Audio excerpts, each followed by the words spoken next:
Bismillahirrahmanirrahim. Elhamdülillah və salatu və selamu ala Rasulillah. Əmmə ba'd.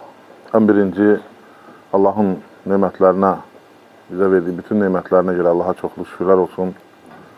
Və Allah Teala qardaşın malına bərəkət versin. Allah tutduğumuz orucları, etdiyimiz ibadətləri qəbul etsin. Və sonra, sevimli qardaşlar, bu günləri artıq 21-ci orucumuz tamamlandı. Allah qəbul etsin, artıq Ramazan bitmək üzrədir. Amma fəzilətli günlər hələ irəlidədir. Yenə də çalışmaq lazımdır, əməl etmək lazımdır ki, nicat tapanlardan, bu ayda cəhənnəm odundan qurtulanlardan olasan. Və biz bilirsiniz ki, həmişə İslamın gözəl bir din olmasından danışırıq. Sülh sevər din olmasından danışırıq, qardaşlıq din olmasından danışırıq. Amma görürsən ki, yəni onlar yoxdur. Və səbəb nədir? Səbəb müsəlmanlar özləri arasında qəbiləçilik, irqçilik və başqa məsələlər, yəni ixtilafa səbəb olur. Və Ramazan özü bir məktəbdir hər bir məsələdə. Ramazan özü, görürsünüz ki, iftarı bir yerdə edirik. Görürsünüz ki, təravih namazların bir yerdə qılırıq, bayram namazını bir yerdə qılırıq. Və bunlar hamısı bizi yəni, bir İslam üzərində bir olmağa çağırır. Və Allah s.ə.v. buyurur ki, İnnəməl müminun ixvatun. Möminlər qardaşdır. Və qardaşlıq böyük bir neymətdir. Və qardaşlıq nədir? Sələflərdən birisi deyir ki, qardaşlıq odur ki, sən qardaşının cibindən pul alıb xərcləyirsənmi? Deyir, yox. Deyir, onda siz qardaşlıq nəsə bilmirsiniz. Gör nə qədər etibar, gör nə qədər yəni, bir-birinə məhəbbət var ki, yəni, o cür onlar oldular. Və ona görə də möminlər qardaşdır, deyir Allah s.ə.v. Huvə səmməkumul musliminə min qablu və fi həzə. O sizi, yəni bizdən əvvəlkilər də, yəni, din eynidir. Və Allah Teala həmişə islah olmağa çağırıb, bir olmağa çağırıb və Allah Teala buyurur ki, o sizi müsəlmanlardan etdi və sizi və əvvəlkiləri də, yəni bu onların kitablarında da, onların dinlərində də, yəni müsəlmanlığa, birliyə, qardaşlığa çağırdı. Və həmçini İnnə əkrəməkum indallahi ətqakum. Allah qatında sizin ən xeyriniz təqvası olandır. Və əsas məsələ burada, yəni kiminsə nəslinə görə, kiminsə irqinə görə, ola bilir ki, bəzi yerdə, yəni özü insan ona görə fəxr edir. Yəni bunlar hamısı cahiliyyə dövrünün əlamətləridir və bunlar İslamda tamamilə qadağan olur. Ya eyyuhan nasu ittaqu rabbakumul-lezî xalaqakum min nefsin vahidə və xalaqa minhâ zawcahâ və bəsə minhumâ ricâlan kəsiran və nisâ'a. واتقوا الله الذي تساءلون به والأرحام إن الله كان عليكم رقيبا. Və gördüyünüz bu ayət həmişə cümə xutbələrində oxunur. Deyir, ey iman gətirənlər, Allahdan qorxun, Rəbbinizdən qorxun. O sizi bir nəfsdən yaratdı, yəni Adəmdən yaratdı, Adəmdən zövcəsini yaratdı və ondan sonra insanları yaratdı, Adəmi torpaqdan yaratdı. Yəni siz hamınız, yəni Adəmdənsiniz. Və sizdən sonra nəsil çoxaltdı Allah s.ə.v. Və Allahdan qorxun, bir-birinizin Allahın adı ilə danışırsınız bir-birinizlə. Yəni evlənirsiniz, borc alırsınız, iş görürsünüz. Yəni həmişə Allahın adını çəkirsiniz. Allah hər bir şeyi görür, hər şeyi izləyir. Və ona görə də, yəni gördüyünüz kimi, insanlar özləri də heç kəsdən artıq deyil. Çünki hamısı Adəm əleyhissalamdandır. Və həmçini də nəslinə görə və yaxud da irqinə görə, rənginə görə də olmaz. Rasulullah sallallahu aleyhi və səlləm vida həccində, yəni orada xüsusi nəsihətlər verdi Rasulullah sallallahu aleyhi və səlləm ki, yəni o kifayət edir başa düşənlər üçün, qəlbi olanlar üçün. Ələ innə rabbakum vahid və innə əbəkum vahid. Ələ la fadla li arabiyyin aləl-əcəmi. Deyir, Rəbbiniz birdir, atanız birdir, yəni hamınız Adəm övladısınız. Ərəblə əcəminin fəziləti yoxdur, yəni ərəb deyib. Bugün də onu göstərdi ki, Resulullah sallallahu aleyhi ve sellem bununla dedi ki, fəzilət yoxdur. Hansısa bir irqdə, hansısa bir millətdə və insanlar hamısı eynidir.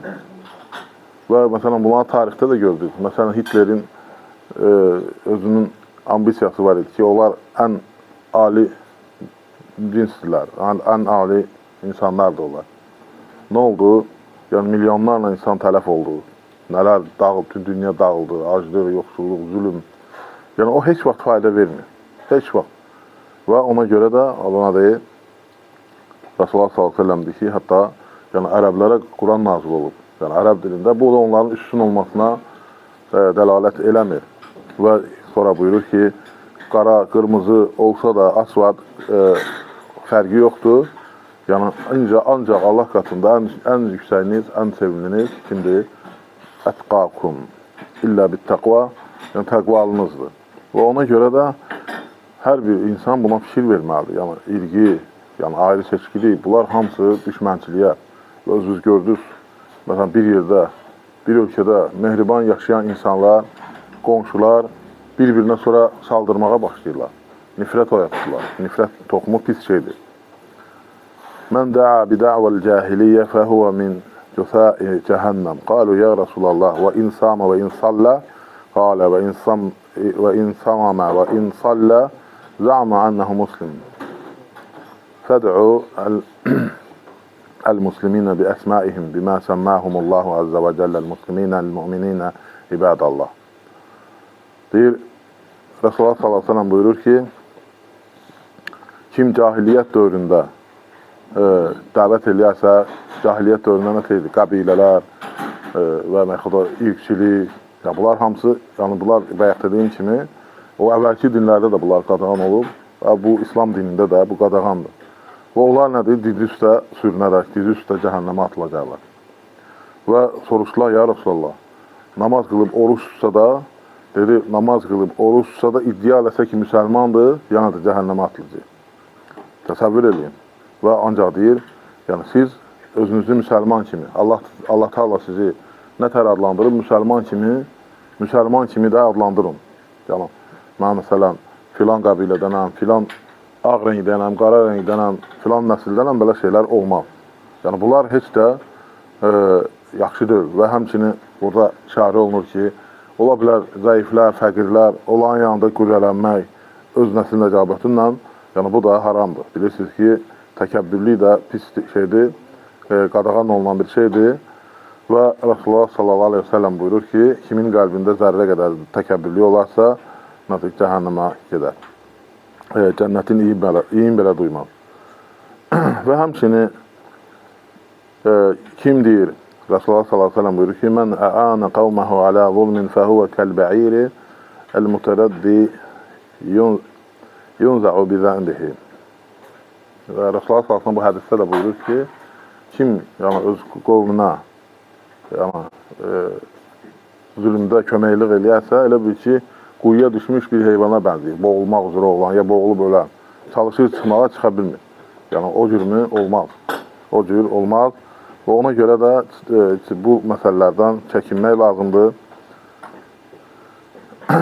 Və həmçinin başqa bir hədisdə Rasulullah sallallahu aleyhi ve sellem buyurur ki, deməli, nəslinizlə, qəbilənizlə fəxr etməyi və onu öyünməyi qadağan etdi. Bunlar cahiliyyə əməlləridir. Və Allah qarşısında bir Konfusi adında həşərat var, çox çirkin yerlərdə gəzir.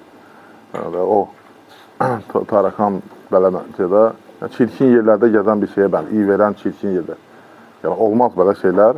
Gördüyümüz kimi hədislər çoxdur bu barədə və ona görə də heç bir halda insan yəni bununla qürrələnməməlidir. Başqasının aşağı gözündən görməməlidir. Bəli, Allah s.ə.v. hər rəngdə insan yaratıb, hər dildə insan yaradıb. Yəni ki, insanlar, ona növlər var insanlarda və onlar nə edirlər? Bunlar bu dillərdə danışırlar. Amma heç kəs o demək deyir ki, Allah Teala səni artıq yaratıb kimdənsə, sən üstünsən və yaxud da sən təkəbbürlənməlisən, qürrələnməlisən. Bunlar düzgün deyil. Və ona görə də biz hər birimiz bundan ibrət almalıyıq və öz dinimizi olduğu kimi qəbul etməliyik. Və təsəvvür edin ki, Rasulullah sallallahu aleyhi və səlləmin vaxtında mühacirlə ənsarın arasında söhbət oldu, yəni biraz çat düşdü. O buna deyir ki, ey mühacirlərdən olan, bu da deyir, ey ənsarlardan olan bir-birini adlandırdılar. Və Rasulullah sallallahu aleyhi və səlləm çıxdı və bunu qadağan etdi. Dedi, o belə şey olmaz, yəni, cahili dövründəki kimi eləyirsiniz və bilirsiniz ki, özü də təsəvvür edin ki, mühacirlər və ənsarlar haqqında Quranda ayət var. Yəni ki, onlar öyülür, onlar xeyirli insanlardır. Yəni, bu adlar mühacirlər və ənsarlar, bilirsiniz ki, mühacirlər Məkkədən köçüb gedənlərdir, hicrət eləyənlərdir, ənsarlar Mədinə əhlidir, kömək eləyənlərdir. Və gördüyünüz kimi, bu adlar belə Rasulullah sallallahu əleyhi və səlləm qadağan etdi. Düzdür, fəzilətləri var. Yəni, dinə xidmətlərində, yaxşı əməllərində. Ona görə də, bununla, yəni, o belə, yəni də Rasulullah sallallahu aleyhi və səlləm qadağan etdi. Və, məsələn, onları neynədi? Məzəmmət etdi bunlara görə. Və mən sizin başqa bir rivayətdə gəlir ki, mən sizin yanınızdaykən, siz hələ, yəni, buradaykən mən siz hələ ixtilaf edirsiniz, beləsədə. Və Rasulullah sallallahu aleyhi və səlləm qəti şəkildə, şiddətli şəkildə, hətta bazı şeylər var ki, şiddətli şəkildə nədir? Buna qarşı çıxdı və qoymadı. Və elə bilirsiniz ki, bu da nümunədir Rasulullah sallallahu aleyhi və səlləmdən və bu bizim üçün bir ibrətdir. Və gördüyümüz kimi İslam dini bu cür şeyləri qadağa eləyir. Belə, məsələn, bayaq dediyim kimi təkəbbürlənməyi, qürrələnməyi, var dövlətindən olmaz, nəslilə olmaz, nəcabətilə olmaz, rənginlə olmaz, irqinlə olmaz və s. Bunların hamısı nədir? Qadağandır. Cahiliyyə dövrünün, yəni İslama heç bir, yəni bunun əlaqəsi yoxdur. Və əksinə, sən məsələn xeyir işlərlə, məsələn deyə bilərsən ki, ey Allahın qulu, ey müsəlman, məsələn, yaxşı əməl sahibi, belə şeylərlə çalışmaq lazımdır, bir-birinə yarışmaq lazımdır. Ancaq belə şeylərdə, xeyir işlərdə, sədəqə verməkdə, məsələn, hansısa bir yardım etməkdə, hansısa bir tikinti işi görməkdə və s. xeyir işlər çoxdur. Onları görməklə sən savab qazanarsan və gördüyümüz kimi irqiçilik də xüsusən də nədir? Qadağandır. İndi bu günləri olan hadisələrə baxın ki, müsəlmanı öldürür. Yəni o fikirlər ki, daxil olanda təhlükəli şeylərə gedir, bölünmələrə gedir, parçalanmalara gedir. Və ona görə də Allah Subhanahu taala nətər innəməl mu'minuna ixvatun. Möminlər qardaşdır və qardaşlığı qoruyub saxlamaq lazımdır. Yəni o qardaşlığı da sən başqa şeydə qoruyub saxlaya bilməzsən, qardaşlığı ancaq haqq üzərində olmaqla, yəni Quran və sünnə üzərində, sələfin fəhmi ilə bu cür qoruyub saxlaya bilərsən. Və Allah Subhanahu taala qəbul etsin bir daha və Allah taala bizi bağışlasın, Allah taala bizim bilə-bilə etdiyimiz, bilməyib etdiyimiz günahları bağışlasın, Allah bizə rəhm eləsin, Allah taala ruzimizi bol bərəkətli etsin, ölkəmizi əmin-aman içərisində etsin, Allah xəstələrimizə şəfa versin. Allah Teala bütün müsəlmanlara kömək olsun. Allah hərbiçilərimizi, əskərlərimizi qorusun. Allah Teala əmin-amanlığımızı qoruyanları qorusun. Allah Teala ölkə başçımızı qorusun. Onu xeyir üzərində eləsin, haqq üzərində etsin. Haqqın cəhsi etsin və bütün səfərlərin xeyirli, uğurlu etsin. Allah Teala etdiyimiz ibadətləri, tutduğumuz orucları, qıldığımız namazları bizdən qəbul etsin. Və bu ayda bizi qazananlardan etsin. Allah bizə həmişə xeyir qapısı açsın. Allah razı olsun. Barakallahu fikum. Subhanakallahumma bihamdik. Nəşhədən la ilahə illə əntə nəstəğfiruka və nətubu ileyk. Allah razı olsun. Barakallahu fikum.